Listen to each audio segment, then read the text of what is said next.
Welcome to Lawyer on the Line.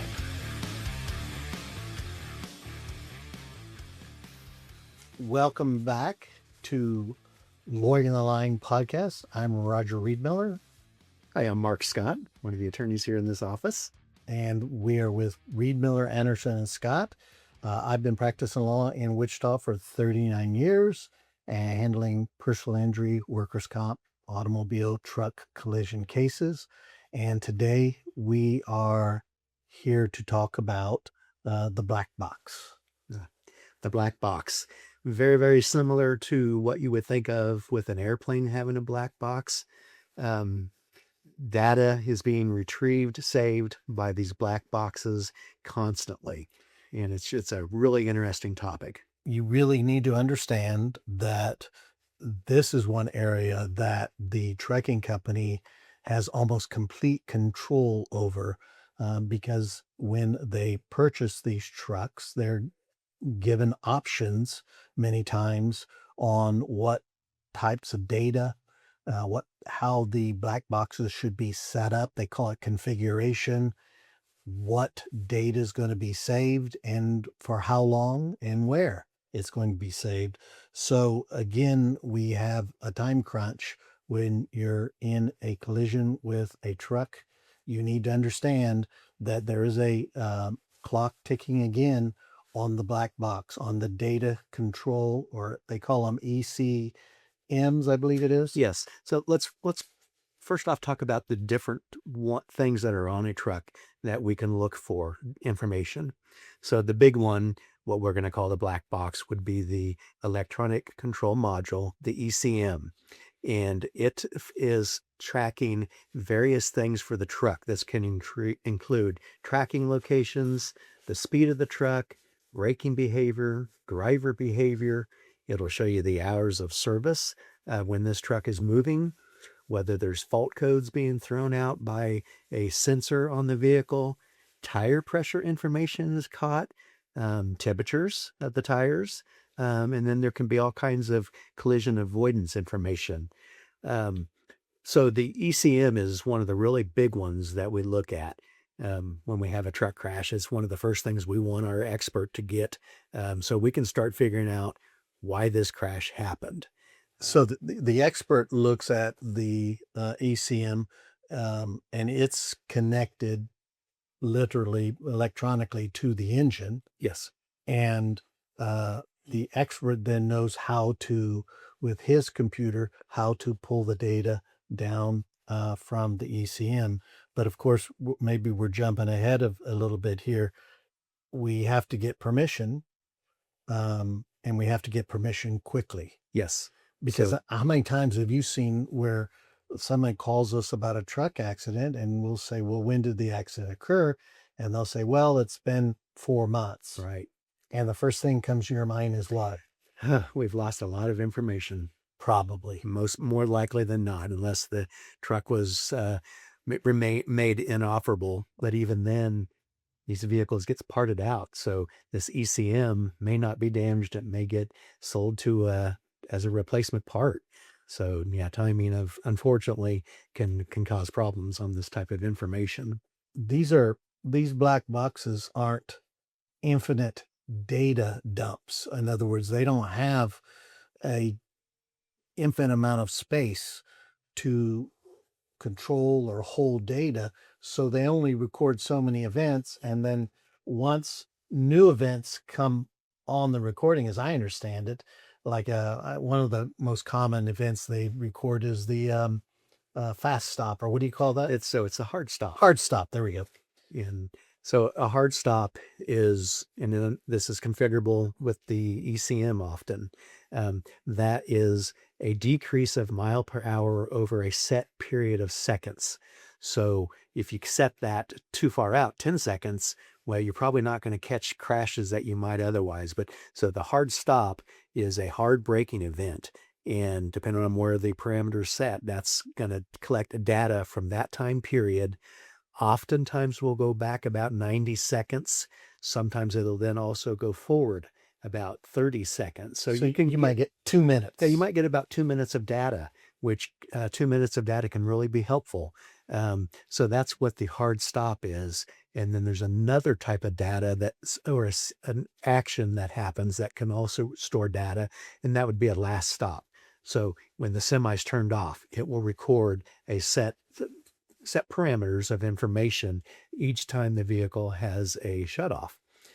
So we can get into a problem. Well, if the vehicle is not made inoperable by the crash and it's driven off, the next time it goes to be turned off, some of that data could get overwritten. So that can be a problem. And then with the hard braking instance, if again that vehicle is put back in service, next time that may have had a hard stop event, it may not keep everything. Some of the systems will keep 2 hard stops, some will do 3 stops. But what's really, really interesting, that is not based on who made the truck. So Freightliner, Peterbilt, you'd think, oh, well, they all use a specific engine, but a Caterpillar engine can be in a truck. You can have 2 or 3 different types of engines that can show up even in the same manufacturer's engines. They all have their own parameters, and so you got to have an expert that's going to know how to pull that data from each of the different types of engines that could be out there. And if I understand you correctly, the truck after the accident doesn't lose its data necessarily because of time, but it loses its data most often as a result of being put back into service. Yes. And then and maybe a different trucker or the same trucker is driving and has 2 or 3 or 4 hard stops after your accident, and the data's gone. Yes. If it's not been downloaded. Correct. Okay. So just one of those reasons, again, that we use our spoliation preservation letter to go out to try to get to be able to inspect these vehicles just as soon as possible. It's quite an event, though, when you do go out to inspect a truck. You correct me if I'm wrong, but I've been on a number of these with experts. I mean, we, the attorneys, look at these trucks. We understand what's going on, but we don't understand them anywhere near like the mechanical and accident reconstruction experts that we often hire to do the inspection. Right. They come there and they hook their computers up, and they're sitting there for the most time looking at the data as it's coming in to make sure they preserve what they know happened. Right. So the other thing you had talked about, and maybe I did as well, is the ECMs and their configuration settings. And it's amazing from the things that I've read and talked to the experts about, these mini computers, and sometimes there's 5, 6, 7 different boxes, different types of mini computers on these trucks. So you would think, wow, they're going to be loaded. Well, only if the employer or owner of that truck or employer of the individual configures those. Right. So it's almost like having a video camera, and in the old days, having the video camera operating, but no film in it. Right? I mean, Sure. what good is it to have a computer on a truck if it's not programmed to catch the sudden stops, to catch the swerves, to record events that are accident or collision related. Right. That's one of the things when the expert does gather the data. He's looking at the data that was recorded, but he's also going to look at what things were turned on or off. Some of these settings by default from the factory are turned off, and you can go in through the dealer or otherwise and turn on different things to capture data. But it's mind-boggling that some of this, what can capture great information, and again, prove what happened, regardless of who is responsible, really prove what happened, and the information set to not record. So getting the system configuration shot when the experts gathering the information can help us understand, well, were there some settings that were on from the factory that got turned off? Are there some settings from the factory that were defaulted off that should have been turned on? And that can kind of paint a picture of a company that cares about safety, because again, we want to know what really happened, and these computers are a great way to find out that information. Well, what about the company that turns off the um, governor's speed limiters? What accountability, what responsibility do they have in those collisions? Well, if they're putting it at too high of a level over the speed limit, then yeah, they're allowing the truck to be driven in an unsafe manner, we could argue. So it does have relevance. Well, and then I'm been reading some articles about where these companies that make these modules have, as a matter of default, turned off certain features. And we all know when we get a new electronic device, many times we rely upon the manufacturer and its default settings because we're not smart enough yet to know what should be turned on or turned off. And so, doesn't that put blame or fault, or couldn't that assign blame or fault to the manufacturers? To the manufacturers, I think that might be a little bit of a difficult claim, but it's definitely something that can be looked at to see if that claim could exist. Of course, if you have paperwork that the company was aware of the default settings, I suppose you could use that against it. Yeah, you might be able to. Okay. So the we've talked about the engine control modules and those type of things. There's more in the truck than just the computers that are operating the truck or tracking its operation. One of the big ones that's come upon recently is the electronic log data recorders. So it used to be that truck drivers just had a paper logbook, and they would go in when they started their day, and they would put in when they're doing their inspection, once they were on duty, once they start driving, when they take breaks, sleeping, all that. Those were things that the driver had a requirement to go in and physically do. Well, problem with that is that can be changed or it can be done after the fact. But these electronic log recorders are much better at being able to find the true picture of hours of service, where a driver is. And these things are picking up a lot more than just the hours, Roger. We're finding some of the electronic log recorders are picking up GPS data. Well, that was my next point. Sure. Telematics Telematics. is what, Mark? So telematics are all the different things that the computer system, whether it's the ECM or electronic log data or like a Garmin GPSs, all are gathering all kinds of different telematics. And so that information, we can just find so much about why this crash may have happened. Uh, it's not just the day of the crash that matters. We have hours of service that limit in a time period how many hours overall a driver can be on duty. And if we've got this electronic log data, we can go back and figure out, well, was this driver compliant, or had he been so overworked that sooner or later an accident was going to happen? These systems can help us put the pieces together. And the GPS is doing some things too that track this information. Sometimes we can compare the two and see, has there been some manipulation of data, because it can happen. Well, and we've had a number of cases where where the trucker was on the highway at the time of the accident and where he claimed to have come from didn't make sense. And the last case I remember, this was on a four-lane highway between the four-lane highway between Hutch and Salina, um, and we got involved in the case too late to actually get to the telematics to see where that trucker had been and what it was very important to know what route he had chosen, because if he had chosen the logical route, he would have been going, about 20-25 miles over the speed limit. But we couldn't prove that he'd been traveling all that distance because we didn't have the telematics.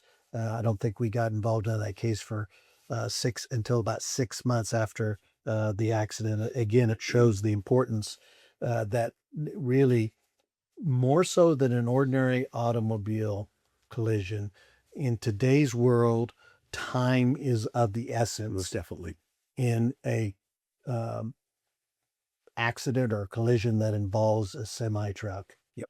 because these things are walking computer video databases, data. Uh, I call them, I mean, they suck out the data. They tell you everything that's going on. It's just unreal. How much gas is being consumed, the tire pressure, as Mark was saying previously. You can really get, if you get involved early in these matters, you can really get a feel for just how safe the company may be, or in most cases, unfortunately, too many cases, I should say, how unsafe the company and the truck uh, operator are in the operation of their business on the highways. And that's why, unfortunately, we have too many of these types of accidents. Um, what are some other types of data? Why is tire pressure, I keeps coming up in Sure. my, why is that important to know? Okay.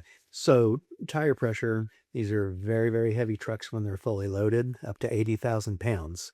And so you've got to have proper pressure in the tires so they don't overheat. We all have seen the gator strips, is what some people call them, the pieces of tire that have come off of a semi along the highway. That can often happen because their tire was ran under pressure, and as the heat builds up, it can break down the tire and cause a catastrophic failure. So we can look at this data and see, well, this tire had been low for weeks, or we can get a picture for why this happened. And again, that can show either a driver wasn't doing his inspection properly, because you got to check your tire pressures as part of the inspection, not just the lights and things like that, but whether tire pressure is proper. Well, and then one of the other common things I see our experts looking at quite frequently is transmission control. Uh, aren't most of these, my first question, and I'm not real sure about this one, aren't most of these trucks automatic transmission? No, I'd say the majority still are manual transmissions, but automatic transmissions are definitely being sold more and more. So I think there will be a time when most of the trucks are going to be automatic transmission equipped. What's important about knowing data from the transmission? I don't find it to be too helpful, but again, if it's showing that the trucker with a manual transmission is not shifting properly, could show that the driver's not trained properly, not an experienced driver because he's not shifting when he should be. But yeah, in any of my cases, I can't recall that the transmission data really helped us, but it is data nonetheless. When a truck comes through an intersection, maybe a red light or a stop sign, and they say that they stopped and then there was no traffic moving on, wouldn't transmission information tell you whether or not the truck actually stopped, slowed down, stopped, and then started, and give you a better idea on whether or not they just rolled right through the intersection? It could. Yes, it could. And I think also the ECM is going to give you pretty good information because it's going to show you whether clutch is being used. It's going to show you throttle position, whether the vehicle is floored or just going up to a slow, normal, up to speed type of a maneuver. So, and the last thing I wrote down when I was preparing for this podcast was the ABS system, anti-lock braking system. How are those used in accident reconstruction with truck cases? So they could look and see, first off, if the ABS is working appropriately. If it's thrown any codes and it's been doing that for a while and hasn't been fixed, it's a huge red flag because you got to have a proper braking system with a vehicle that weighs 80,000 pounds. Okay. So we talked about getting the data, preserving the data, and we haven't really talked a whole lot about using the data in the case, other than I brought up the fact that we almost always have experts, right? Yes, yeah, you're going to need an expert to go through this information and be able to explain it not only to the attorneys, but also to the ultimate jury, what it all means, how this ties the whole crash together, and explains why it happened. And with these cases where we do have to have the data experts. Time is of the essence, right? Most definitely. And if you don't get to the black box, if you don't get to the computer programs, the computer hardware that control the truck, the case may not run as smoothly or may be lost altogether. Yes. And that sometimes is a matter of days from an accident. Is that correct? Yes, it certainly can be. Some information can get lost that could have been critical. So don't forget the black box. Black box is very much similar to the, and when I use the term black box, I mean the many computers that are data recovery devices that are on the truck. Needs to be gathered quickly. We need to be able to write the preservation letters quickly, and we need to get that expert involved and engaged in evaluating the case in order to move your case successfully down the road. That's all there is today for Lawyer on the Line podcast. Thank you for watching. Thank you. Thanks for watching. Be sure to hit that like and subscribe button and leave us a review in the comments.